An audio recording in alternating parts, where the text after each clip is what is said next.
Please welcome Shawn's parents, Pam and Craig, to the show.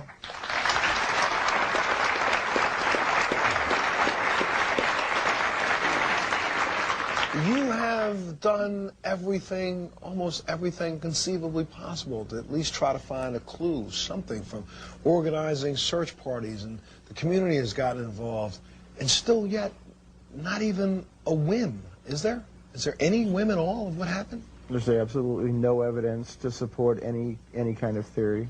He left the house, he left the house at what time? 1:15. And there were some children who said that they saw him at what time? Around 4. There's been sightings up to 4:30. But he was only traveling to a friend's house, which was 7/10 of a mile away, so he could have gotten there in 5 or 6 minutes. So what do you think? And none of his other friends anywhere around saw him, correct, between that time? No, most the friends that he played with normally on a regular basis didn't see him that day. There were just some other kids that he normally didn't play with that have seen him.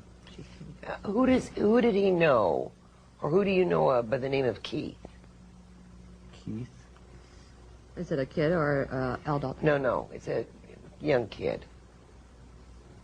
Because there's somebody by the name of Keith, a blonde kid, who saw him after this 4:30 period. Doesn't ring any bells. We'll have Well, to I'd ask around, because he doesn't live that far from where the friend is. Do you see what I mean? Mm-hmm. He wasn't a best friend, but he sort of goes in and out of the group. Because he was picked up in a blue-colored sedan by a guy by the name of Michael, and the last name sounds like Is this somebody who lives in the area, somebody passing through the area? somebody passing through the area. So Somebody was it in that Sue? area. I'm sorry? What was that question? Was it anybody that Shawn knew? No. Was he abducted when you say picked up? Yeah, abducted, yeah. He was grabbed. Grabbed. Is there any better description of the vehicle other than just a blue sedan? The vehicle is a blue sedan, and I think it's a Chevrolet. It's an older Chevrolet. It reminds me of what I had years ago, you know, with the tail fins on them, which was, what, around 58, 59? So an old model car. Old model car. I think they called them, what were they, Impalas? Were they Impalas? Yeah. Pretty sure it was Impala. Is there any kind of a description of the person driving the car? Yeah, the guy was dark-skinned, although he wasn't black. He was more Hispanic looking. Had real long, dark hair, and strange enough, Hispanic, but he had dreadlocks.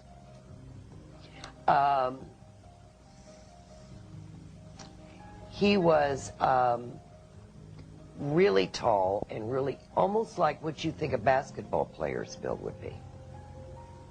Can you tell how far from the area he was taken? Maybe about 20 miles. He's still within a 20-mile radius even now? He's still within a 20-mile radius of, let's say, here's where you are, 20-mile radius, but it's really southwest of where you are. Southwest. So whatever is southwest, because it looks like this is, here we go again with the wooded, with the, you know, the wooded area. So southwest of you. Is there any landmarks around?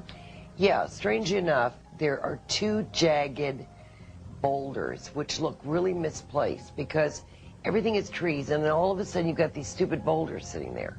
And he could be found near He's there? near the boulders. Is he still with us? Do you see the bicycle anywhere?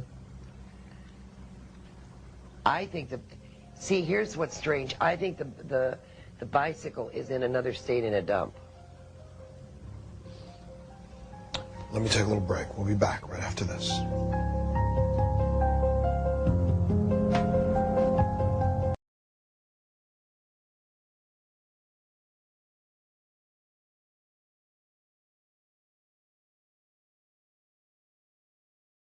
By the way, we've asked Montel Williams to respond to the controversy about the reading Sylvia Browne did on this TV show.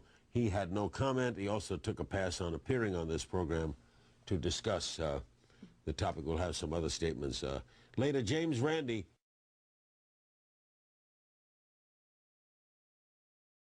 Sylvia states during her appearances on the Montel show in her books And on her radio show and in each of her lectures, she cannot possibly be 100% correct in each and every one of her predictions. And I don't expect that. I have no expectation of that at all. All right, she has, during a career of over 50 years, helped literally tons of thousands of people. It's also sad that many in the public will afford any other professionals, such as doctors, lawyers, law enforcement, the right to be human and to be wrong, but not Sylvia.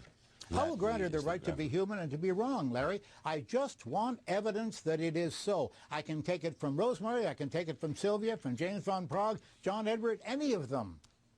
All right, let's get a break, and we'll come back with more on this edition of Larry King Live. Don't go away.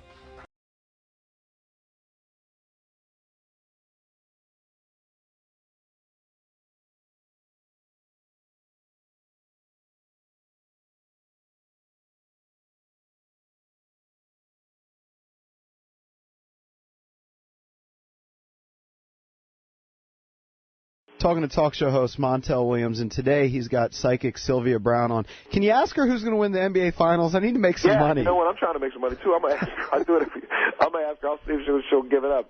It's really funny. She's not a big sports fan, but she will definitely throw down on personalities and what's going on in people's relationships in a heartbeat. Do you believe in that stuff, Montel? Be honest. Come on. I've said it clearly on my show a million times. I don't believe in psychics.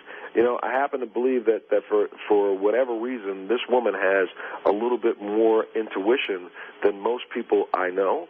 But the thing that's funny about it, she's great. She's a funny character. Right. She's funny. She's hysterical. You look at her, you listen to her. She gives some of the funniest answers. People love her and hate her. But you have a right to do either one. She happens to be on today. If you want to love her or hate her, look at her and laugh. Is she one of those that claims she can talk to the dead and all that? She doesn't claim like she actually talks to them, but she kind of communicates somehow? Yeah, she communicates. They pass through.